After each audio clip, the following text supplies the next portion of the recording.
Thank you so much for tuning into our Formosa Plastics Toxic Tour. I'm your tour guide for today, Caitlin Joshua from Earthworks. We've got a great lineup of local guides as we travel around the world, following in the wake of Formosa's destruction. Formosa Plastics plant is expected to build a $12 billion petrochemicals complex in St. James Parish at the heart of Cancer Alley in Louisiana, in a predominantly Black district that is already overly burdened with pollution. The new plant would double toxic air pollution and would be the largest new single source of greenhouse gas emissions in the United States. Formosa's proposed plant is a textbook case of environmental racism, and opposition is growing. The webinar will look at Formosa's toxic track record in Taiwan, Vietnam, and Texas with visuals that show the company repeatedly breaks environmental rules. We will then zoom in on St. James Parish, where Formosa's proposed Sunshine Project would disturb unmarked burial sites of formerly enslaved people, degrade wetlands, and deepen the plastic pollution crisis. But a plant of this size needs new funding, right? Needs financing, and we can stop that. There's a growing movement of groups who are inviting you to join this campaign. We hope by the end of this tour, you'll better understand why we need to defund, divest, and denounce Formosa Plastics, the front line in the struggle against environmental racism. Let's begin with our first stop in Taiwan. Our local guide is Hoi Tang, a campaigner at Avaz. She is based in Taiwan and working online, doing her part for human rights and environmental campaigns. She's a self-described tree lover, trying her best to live a zero-waste vegan lifestyle. Over to you, Hoi Tang. Thank you, Caitlin, and hello, everyone. So Formosa Plastics was founded 67 years ago in 1954. The founder, later known as Chairman Wang, was born to a poor farming family, and his first business was a small rice shop. Decades later, he became the richest person in Taiwan and owned the largest corporation in the country, Formosa Plastics. Now, operating multinationally, Formosa Plastics is one of the biggest petrochemical companies in the world. They have more than 100 subsidiaries spanning from the upstream to downstream sectors in the petrochemical industry, and have branched into other industries like steelmaking, marine transportation, etc. They even own universities and hospitals, which is kind of ironic given how much local communities have been suffering from the pollution their factories have caused. So I'll start with a little bit of context to show how Formosa Plastics became such a giant and its long history with the US. In the 50s, the post-war era, Taiwan began to make PVC with foreign aid from the US, and that's when and how Formosa Plastics started. In the 60s, Taiwan followed the recommendations made by American experts and expanded to start investing heavily in the petrochemical industry. A government-owned petrochemical company built 5 crackers in Taiwan, using loans and technological support from the US and having the US as the biggest market for their products. In the 80s, the government decided to allow privately owned companies like Formosa Plastics to operate in the upstream sector of the petrochemical industry, which previously had been highly controlled by the government. They also gave the green light to those private companies to invest and operate overseas. And that's when Formosa Plastics acquired its first US plant in Louisiana. In 1986, they proposed to build Taiwan's 6th naphtha cracker, but the community of the original proposed location strongly opposed it out of environmental concerns. Mayor Chan of this county and Formosa Plastics Chairman Wang had a public debate on TV. And that's when the Taiwan's martial law was first lifted. In the debate, Wang claimed that they can 100% control and prevent pollution. So the factory would be, I quote, cleaner than your kitchen. This became his most famous quote that probably everyone in Taiwan knows. He also showed pictures of their crackers in Japan and Texas to show how clean those plants are. After being rejected by 3 towns, the 6th naphtha cracker was eventually built and started operating in 1998. To help this project come true, the government passed laws, granted subsidies, and even built a water dam for Formosa Plastics. Today, this naphtha cracker is the largest of its kind in the world. and it once accounted for almost 10% of Taiwan's GDP. Formosa has become very powerful, both politically and economically. However, what Mayor Chan warned us about during the historic debate became a prophecy that came true. He warned people that Formosa plastics tend to not keep their promises and that the cracker would be a huge threat and burden to local fisheries, agriculture, and residents' health. So sadly, local villagers can complain that when the wind blows from Formosa's cracker, the air smells weird. And from time to time, there would be explosions that terrified them. They also noticed their oyster and crab harvests are shrinking, while more and more of their neighbors and family members are dying, many of them from cancer. In 2008, 10 years after the cracker started operating, a prominent public health professor started conducting research in its neighboring villages.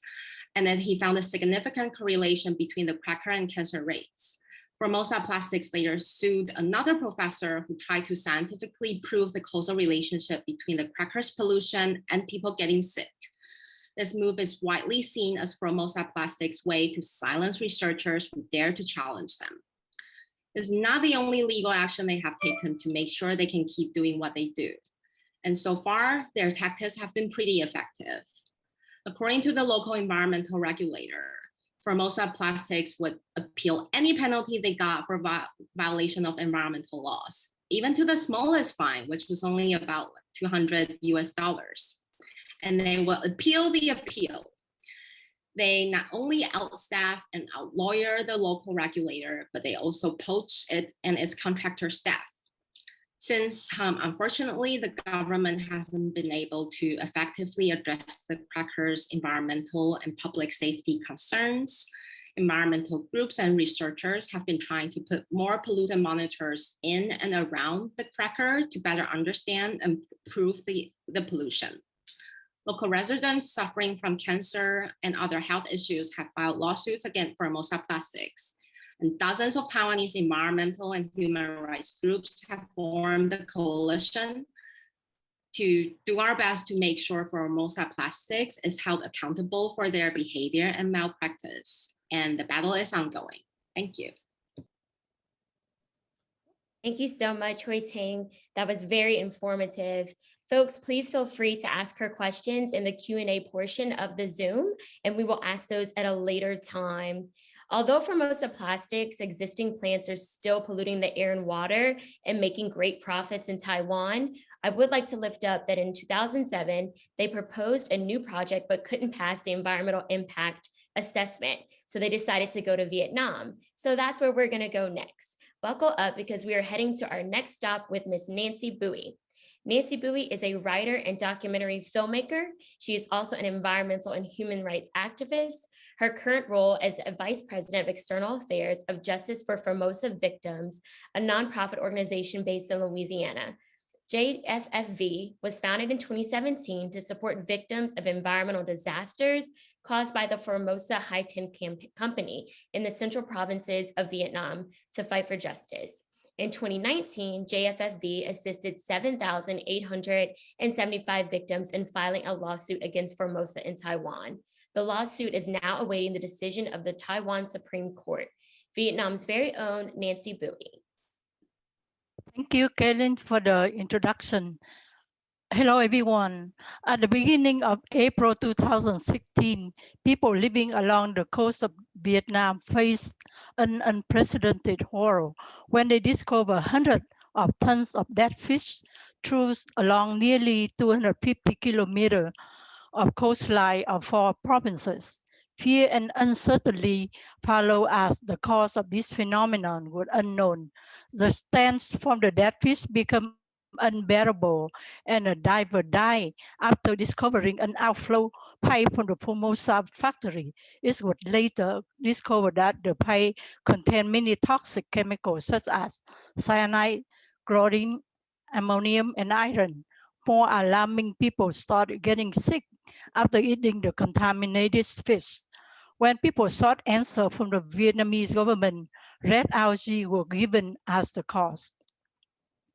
Eventually, both domestic and international press, especially social networking sites, started to harshly criticize the delay in announcing the cause and pressure the government of Vietnam and Formosa to remedy the situation.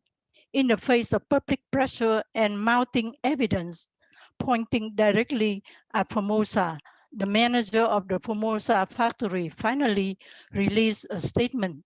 Do people want fish or steel bland? After 3 long months and dozens of protests, the Vietnamese government finally accepted the result of a study from more than 100 local and international scientists, a study that Reuters news agency called the July report, which concluded that Formosa was the cause. However, Formosa and Vietnamese government had never published the result of this study and consider it a state security matter, and scientists involved are prohibited from disclosing any details about the July report, which was completed over 5 years ago. On June 30th, 2016, Formosa held a press conference acknowledged its fault and offered $500 million in compensation, but conducted no comprehensive study to determine the real extent of the damage caused. The money was given to the Vietnamese government instead of paying the victim directly, creating the second disaster for the victim and their advocates. In nearly 2018, the Vietnamese government announced it had completed compensation payment. Still, tens of thousands of families had received nothing, and those who received compensation found the sum was not equal to their loss. The victim went to Kiang Court to file a lawsuit, but their lawsuit was rejected, citing insufficient evidence.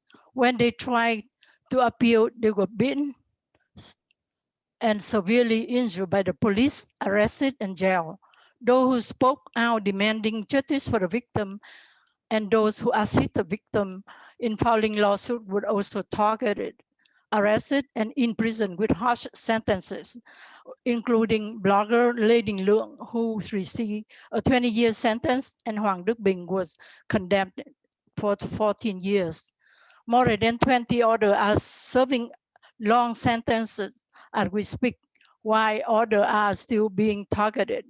The victim was unable to find justice in Vietnam, so they reached out for help from the outside world. The Justice for Formosa Victim Association consisted of Vietnamese living in more than 10 countries around worldwide who have come together to help. On June 11, 2019, JFFV helped almost 8,000 victims file lawsuit in Taiwan, where Formosa is headquartered and where most of its shareholders live. The case is now pending at the Supreme Court. The victims in the central provinces who lost their livelihood, which came from thousands of years of traditions, have continued to greatly suffer over 5 years. Most of them have to find whatever work they can find in the southern provinces of Vietnam or neighboring countries such as Laos, Cambodia. They used to be proud sheep and business owner.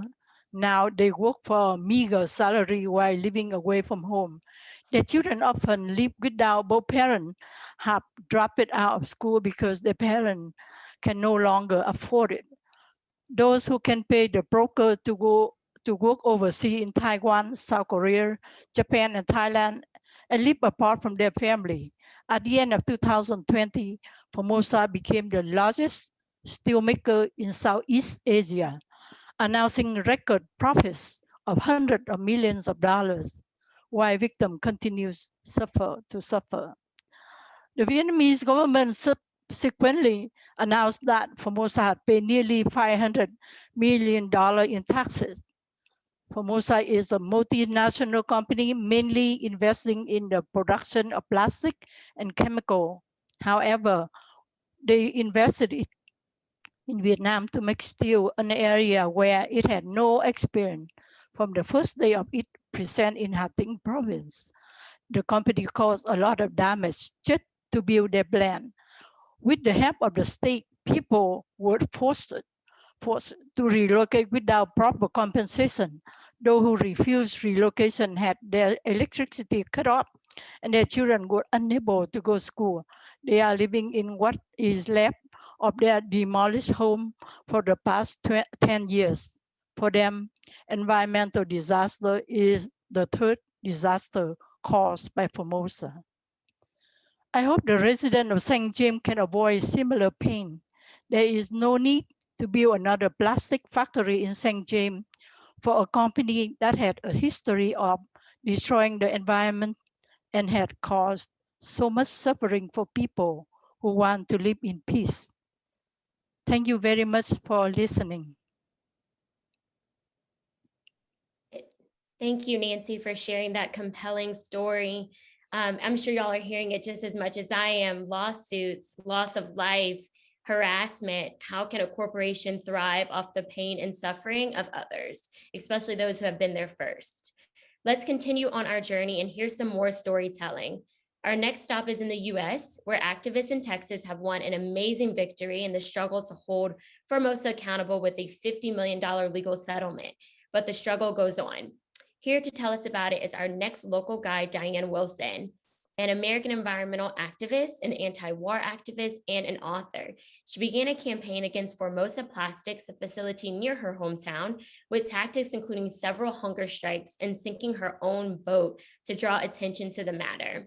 In 2019, she was a plaintiff to a suit, Waterkeeper versus Formosa, against Formosa Plastics for violations of the Clean Water Act, resulting in discharges of pollution along the Texas coast.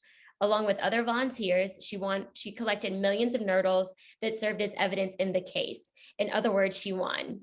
Take it away, Miss Diane Wilson. Thank you very much. I am a fourth generation fisherwoman, shrimp boat captain. I have lived 130 years in this area, so you can understand why I have such a passion for the Bay and have fought Formosa for 30 years to keep them from destroying our Bay and the fishermen and their way of life. When I first became aware of Formosa, Formosa was actually here in 1981, and they were a tiny plant, but even as a tiny plant, I think 100 workers at the time, they were known for pushing production. If anything Formosa is known for is not only that is a bit cheap, but they push production. And even with that 100 worker plant, at the end of their term in that body of water, the Texas Water Commission fined them the largest fine they had and said they had totally changed the ecosystem in that body of water. It was no longer a freshwater body of water. It was narrow salt water. And so what did they do? They did a $3 billion expansion. This was they started in 1989. It was the largest expansion Texas had ever had. They pretty much gave Formosa everything like they're trying to do in Louisiana.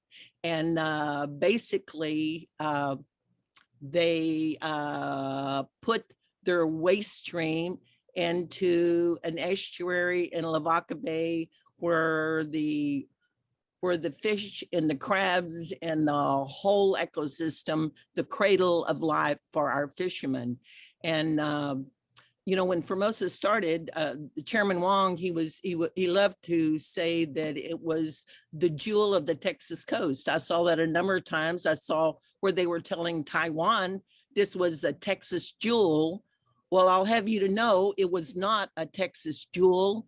And in 1998, they had an explosion. It injured 26 workers. It was heard 35 miles away. It was a EDC or ethylene dichloride leak, and we still have groundwater contamination from Formosa on that. A short time later, there were 2 workers found drowned, dead in a barge full of ethylene dichloride, one of Formosa's chemicals of choice. A few years later, there was another explosion. It burned for 5 days, and they had to evacuate the school. They had to shelter in place, and and this is the community that started out 1,400 people, and now it's down to 700 because the community wanted out. And Formosa bought a large part of the community out. So their community in there, the school isn't there. Formosa now owns the elementary school, and it's their learning center. And and not only that, Formosa, when they put their discharge into Lavaca Bay, they began a 26 years of violating their permit and putting plastic pollution into the bay. And I learned firsthand about this from the workers in the plant. You would think a shrimper wouldn't have anything in common with workers, but apparently if the workers are alarmed about what is going on, they're alarmed about safety, they're alarmed about the environmental regulations, and workers were just like me. They cared about the bay. So I had this worker telling me about all the plastics that were in the bay, and they were all over the plant. They were in the ditches, they were in the wastewater system, they were in the railway yards. And so for the next 2.5 years, me and a few workers from that, I might say farmer workers, because they were either injured workers or they were whistleblowers, we started collecting evidence of Formosa's plastic pollution, because one, Formosa wouldn't admit it. The community officials would not get involved because they were hired by Formosa. We couldn't go to the state agencies. We couldn't go to the EPA. We couldn't go to OSHA. And so we started collecting on our own evidence. We covered a 20-mile area. We waded out in the water. Eventually, I got a kayak and I started going into every single one of Formosa's outfalls. And in 2.5 years, we collected 2,500 samples. We had 8,000 videos and photographs of these violations. And, we were a very small group. We had no money, no support. But we were fortunate to get a legal aid group of lawyers, and they agreed to take us on. And we had the evidence. We had the experts. Formosa had no defense. It's just like in Vietnam and Taiwan. Formosa has no defense on what they do. And so, believe it or not, we won the lawsuit, and the federal judge said Formosa was a serial polluter, that they had enormous violations. Matter of fact, I believe they almost had over 2,000 violations. And not only were they violating the law, they never reported a single violation.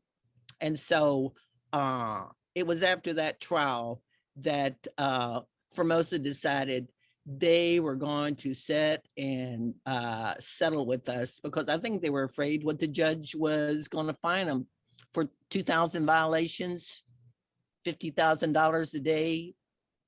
And what do you get if you don't even report it? And so we got zero discharge of plastics, and we got a cleanup, and we got enforcement. So it's not the state that is enforcing them. It is a monitor we mutually agreed upon. And when Formosa violates their wastewater permit on the pellets, it's $20,000 a day and every body of water. And so we are still very much involved in trying to do the settlement and do it right. and make sure Formosa doesn't violate. And even now I'm on this webinar, and if I have to tell the people in St. James anything, the only thing I regret is I did not try hard enough to stop them. So do not let them in.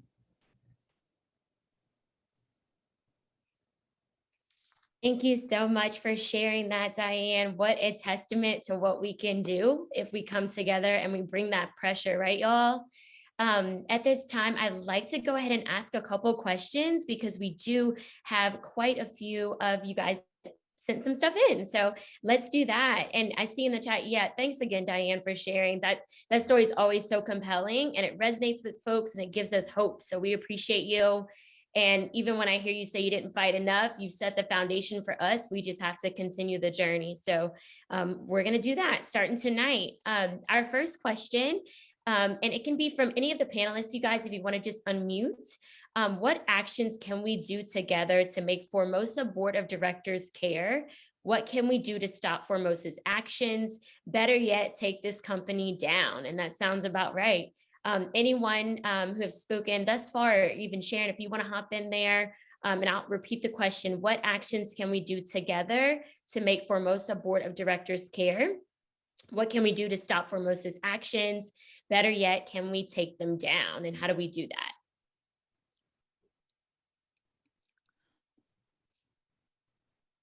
Is Noe answering? Take it away, Diane. I'll tell you one thing. They do not like bad press. Get in their face.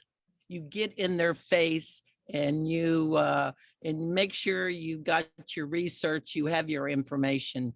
And all I know that is Formosa really does not like violations. You know, as the lady before said, they fight every violation. That's because they don't like them. And a media blitz. That's one thing.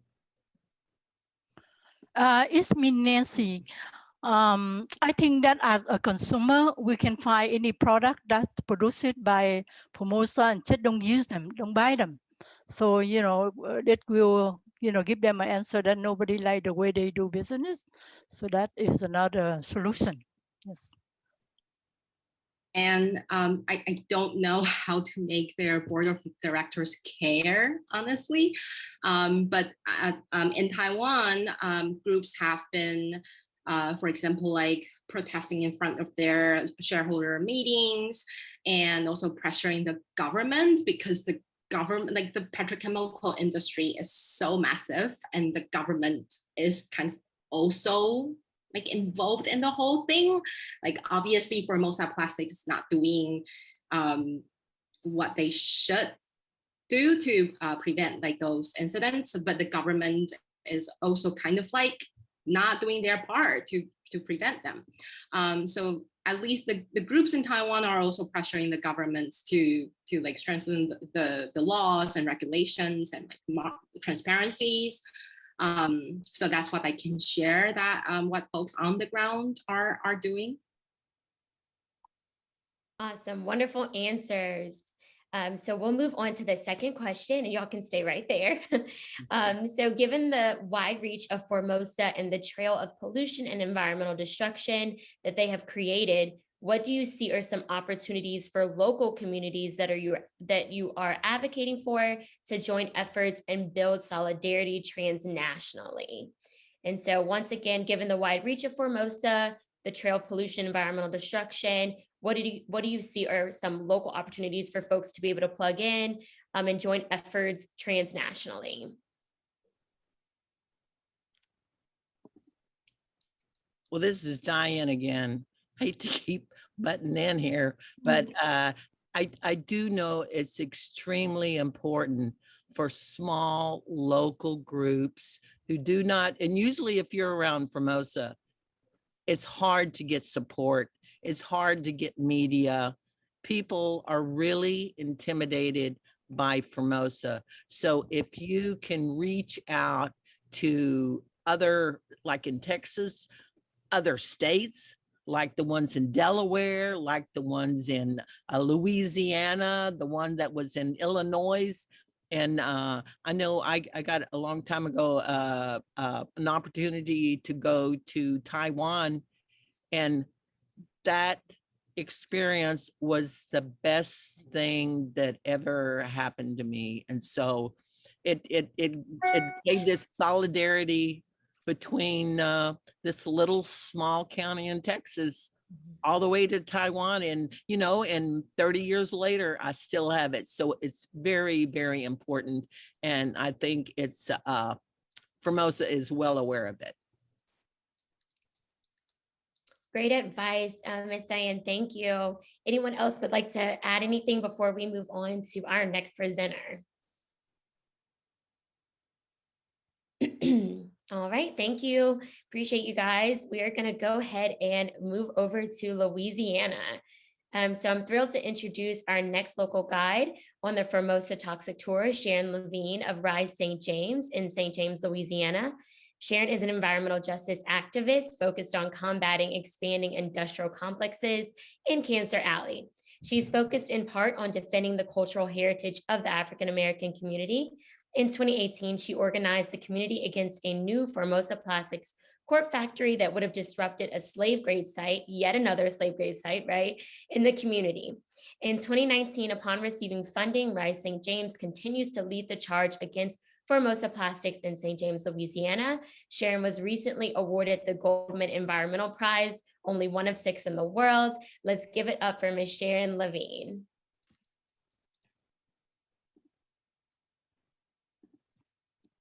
Good afternoon, everyone. Thank you, Caitlin. I would like to begin by telling you all how I got started. From the very first time I heard about Formosa Plastics, I felt desperation because we are living in a whirlpool of pollution. People are dying. Our homes has been depreciated. Our way of living has changed since industry invaded us. Our governor, John Bell Edward, our former parish president, Timmy Roussel, the director of the Port of South Louisiana, Paul Oquin, welcome Formosa without speaking to us. The Sunshine Project is a $12 billion industrial complex planned for construction on St. James Parish West Bank. They purchased 2,400 acres of land located downriver from the Sunshine Bridge. They have the audacity to call themselves the Sunshine Project. They plan to construct and operate one of the most innovative single-site ethylene production complexes in the world in St. James Parish. The project will be designated and engineered using the most efficient technology available, and they will be committed to protecting the health and safety of their employees, our community, and our environment. They plan to beautify our park in the 5th district. Well, let me bring this to your attention. They aren't informing our community about the toxic air pollutants that will come with this project. They will poison us with benzene, ethylene oxide, formaldehyde, and many more. That's why Rise St. James was created. We want to live with clean air, not polluted air and water. We will defend our community, and we will not allow any more polluters to destroy what we have left. We don't have a store, and we don't have a post office anymore, and they want us gone. They have no intentions of buying us out. They want to poison us. In September of 2019, we had a victory when Wanwan, a major Chinese chemical company, pulled its application to build an MDI plastic complex after a year-long, mostly secretive process. It's gone, and Formosa will be gone also. Our parish president, Pete Dufresne, publicly supports Formosa in spite of what we are saying. This is a quote from Pete Dufresne. With the recent announcement of Shell Convent's closure, we have all come to realize how much of an impact industry can make on local government and the essential services we provide. With 74% of our tax renewal streaming directly from industry, I believe it is important that we partner together to bridge the gap between industry and our community to ensure that we build beneficial partnerships while holding industry to the highest standards to protect our residents and create a safe and sustainable future. I am grateful to Formosa for their early investment into our local infrastructure and community.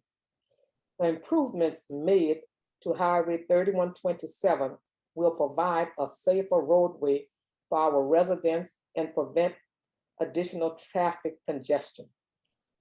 We look forward to continuing a community-focused relationship with Formosa and all of our industry partners where we can coexist safely and continue to make St. James Parish a wonderful place to live, work, and play. St. James is not a wonderful place to live, work, and play because we are dying a slow death. Our children cannot play outside for a long period of time. We have another industry trying to wrap around our park where our children play. Formosa would bring more sickness and deaths to our already overburdened community and parish. We will continue to fight with the help of God, and we will not allow anyone to destroy the remains of our ancestors. We want their voices to stop calling out to us and rest in peace. We want President Biden to stop this insane petrochemical buildout, protect honorable frontline communities, and slow the flow of plastic pollution. This industry is environmental racism that violates our human rights. Supporters of Formosa Plastics have belittled that outside support. Our St. James Parish officials and state officials are the ones choosing profits over health. Rise St. James has always welcomed outside help, and we will continue. We would like to have a moratorium on industrial development. We don't want any more expansion on existing industries. We want reparations for our pain and sufferings, past and present. We want petrochemical companies to clean up our environment and allow us to live. Thank you. Thank you for sharing. Sharon. You're Although welcome. it's a very serious matter. I just want to say that we are all very just appreciative of you guys lending your time to express the deep hurt and history in these different parishes and counties and areas of the world. We've got 2 questions for you, Sharon. And so I'm going to be quick. And so I'll choose the ones that won't take too much time. But the first one reads, do the permits needed in Louisiana come from the state of Louisiana, Democratic Governor John Bel Edwards, or the US run by Biden? And are they issued by the local parish council? So it sounds like a 3-part here. So I think the person's insinuating or asking, do the permits needed in Louisiana come from the 3 different entities or just one? And who is most likely to say no is the question. And so that's John Bel Edwards, EPA, and parish council. Our parish council has the power to stop this. They have the say so on what would come into our community. And they chose to let Formosa come in. But they can revoke that permit right now as we speak. But they don't want to. And then our second question is, well, I guess that one's too similar. Let's find another one. Is it realistic that we can actually keep Formosa out of Louisiana We don't want them to even start. They will destroy St. James and continue Cancer Alley. We want to keep them out. What can we do as individual taxpayers?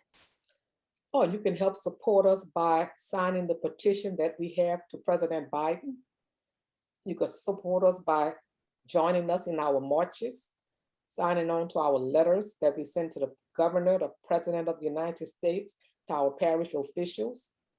Oh yes, President Biden, stop Formosa Plastics. And we as a people will stop Formosa Plastics because we live here and we have a say-so on what should come into our community. So Formosa Plastics is not coming. We will not allow it to come. We have people power and we have Rise St. James. Thank you so much, Ms. Sharon. And I hope y'all are hearing her. We've got this power, y'all. We can hit them at 3 places: Parish Council, Biden, John Bell Edwards. And so at this time, we are actually going to take some action. As Sharon stated, we do have a petition to President Biden currently in the works, and we would like for you to sign it now. It just asks that President Biden permanently revokes the Formosa federal permits. So let's all take 2 minutes. We're going to put it in the chat. We're going to sign this together and play some awesome Louisiana music while we're doing it. And then when the music ends, that'll be your cue that the tour is starting again. So please make sure to come back over and join us. So click in the chat to sign the petition to Biden. And then as soon as that music stops in 2 minutes, come on over and join us back for the completion of the tour.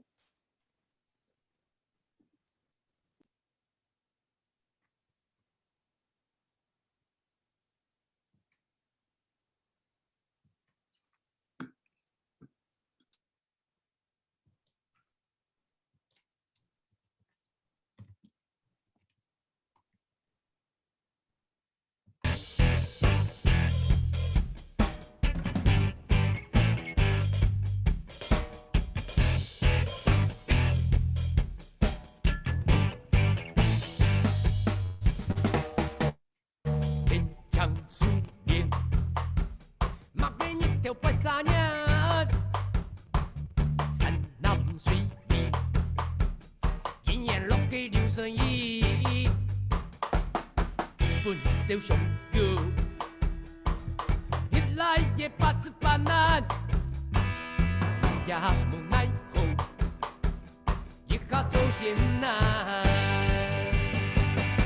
无麻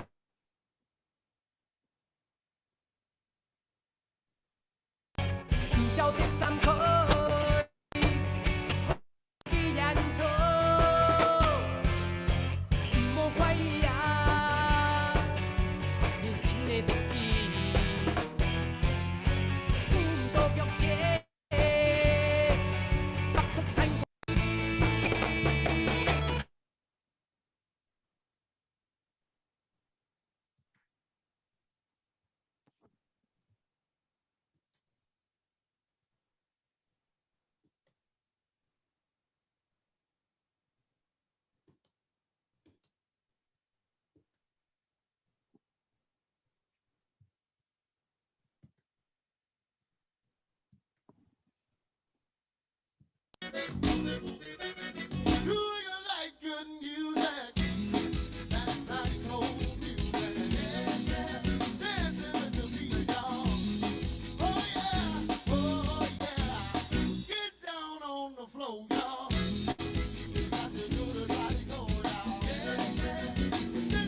you came out to party, somebody hold just one finger up if you came out to party. Somebody hold one finger up if you came out to party. Get him up there. Oh, yeah. All righty. Thank you so much, Jim. And thanks everyone for signing your names to the petition. That felt good.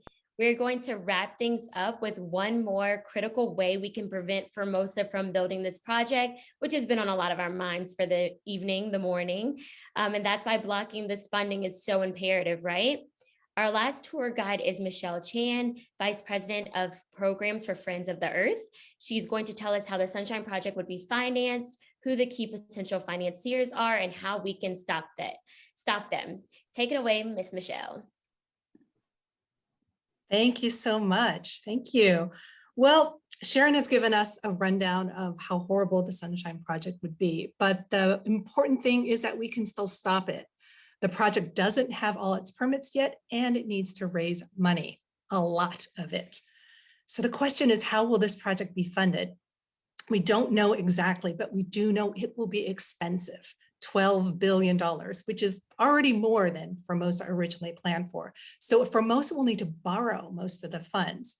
Now, as Hui-Ting showed us early in the presentation, Formosa is a really complicated company with lots of subsidiaries and holding companies, et cetera. And they've actually set up yet another company registered in Delaware, especially to build the Sunshine Project. And so our best guess is that Formosa would need to come up with $2 billion out of its own pockets to capitalize that company. And then they'd have to borrow $10 billion from somewhere else. The question is, where?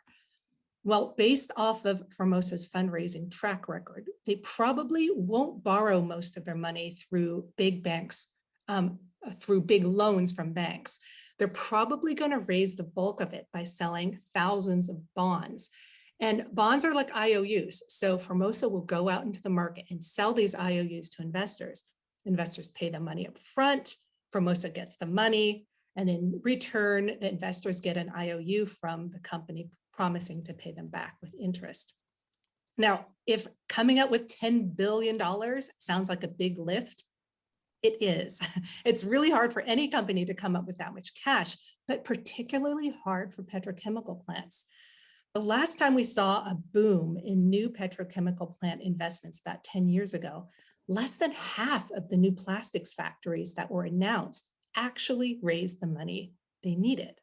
So think about that. That means the odds are already good that the funding for a plastics factory like this will fall apart on its own. So if we're organized, we could push it over the edge. And that's what we plan to do. So here's how. Thanks to the amazing leadership of Sharon and others, we are building on a really strong foundation, right? Formosa's federal permit has already been temporarily suspended, and Biden is coming under pressure from activists like you just right now, as well as coming under pressure from members of Congress and others to revoke Formosa's permit for good. So the permit question is hanging out there like a big question mark. And then there's a lawsuit and it's challenging some of the project's other permits. And on top of that, the project has received tons of bad press, and we're succeeding in framing this project as a litmus test for environmental racism. So there's all this bad juju that's been built up around Formosa, on Biden, and in the press, but it hasn't hit Wall Street just yet. So Formosa desperately needs these banks, but banks don't desperately necessarily need Formosa. So we are in an amazing position to band together to direct our pressure at Wall Street and scare banks off the Sunshine Project. And this is where y'all come in by demanding that banks denounce, divest, and defund Formosa and this project. And in particular, there's 3 banks that we want to turn the heat up on tonight and tomorrow. That's Bank of America, JP Morgan Chase, and Wells Fargo. I'll say just a bit on each. Bank of America, this is our first target. They already do business with Formosa, and they've already helped the company sell bonds in the past.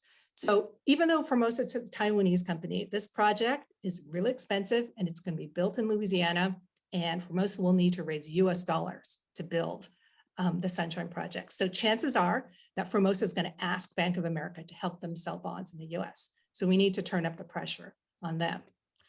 Our second target is JP Morgan Chase. Why?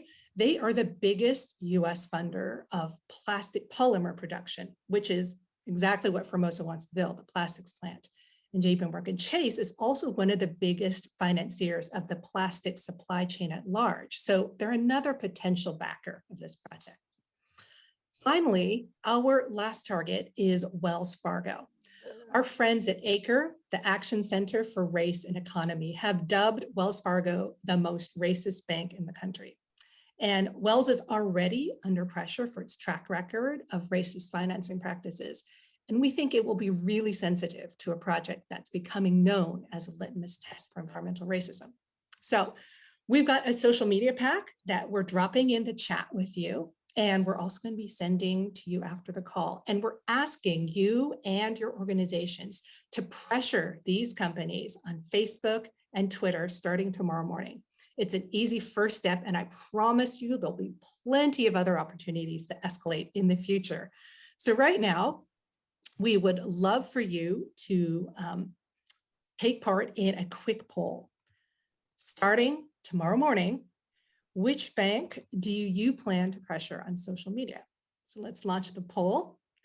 Will it be Bank of America, Formosa's existing financing buddy? Will it be JP Morgan Chase, the country's biggest financier of plastics factories? Or will it be Wells Fargo, the most racist bank in America, or all of them? Right now, we're going to be launching a poll and take 30 seconds to make your choice.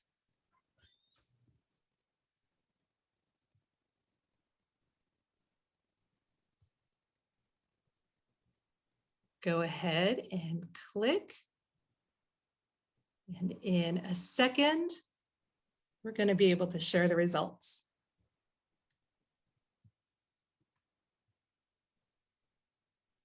All right. Have a couple of seconds left. Okay. The poll is closing. Let's take a look at what folks are interested in. Haha, all of them. Thank you so much for all of your 55%. enthusiasm. That is super awesome. Again, remember, the funding for this project hasn't been lined up. We don't know who the funders are, but that's great news, right? Because this means we have a genuine opportunity to scare them away before Formosa is able to nail down the money.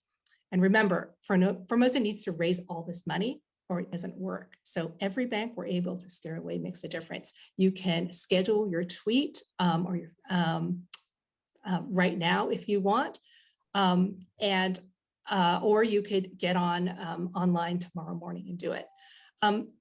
One thing is that some banks are going to be scared away by the bad financials, and we've got some great analysis showing that the Sunshine Project will be a money loser and that anyone giving loans or buying bonds probably has a big chance of not getting paid back. But just as important as the business case is the moral case. So we need to demand answers from banks. First, will they publicly take a stand against environmental racism and denounce the Sunshine Project? And second, will they commit to not financing this project? They need to hear from you, and it starts now. So together, we can win this. Thank you so very much, Michelle. Now that we've gotten all the facts, y'all, we've had some dialogue and discussion around the facts. It's time for us to take some more action, right? We are going to put in the chat, once again, the social media pack. I did see some folks say that they're not on social media.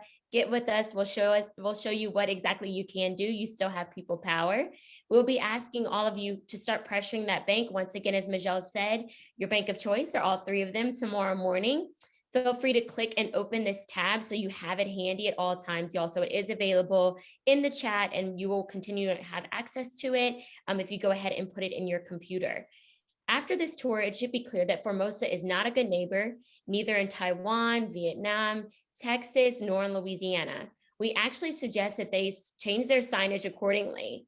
And so we have one of our great assets on the team. They were able to create what we think would be more appropriate signage for Formosa Plastics. So to close out our tour and with our new signage, we're going to take everyone off mute.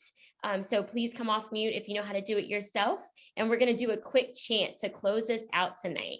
We're just going to say 3 times, stop Formosa, stop Formosa, stop Formosa. So everyone go ahead and unmute themselves and let's close out this webinar.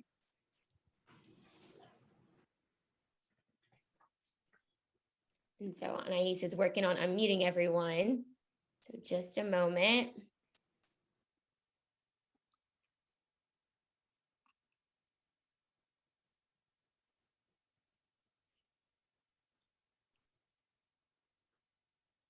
Yeah, there's a lot of people here. If someone else who's a panelist wants to help unmute, because we got a ton of people, which is exciting, but it takes a while to unmute y'all. So if someone else wants to help, we can get chanting faster.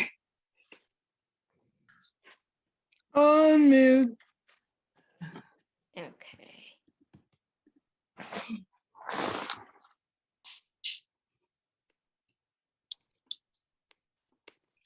6:30.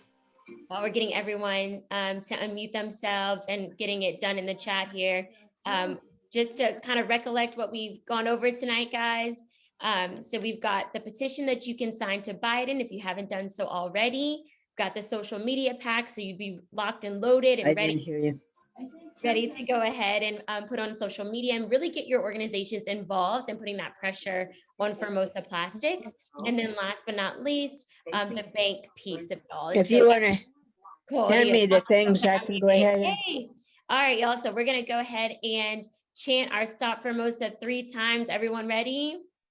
Yes. Yes. 1, 2, 3. Stop Formosa. Formosa. Formosa. Formosa. Formosa. Victory. Formosa.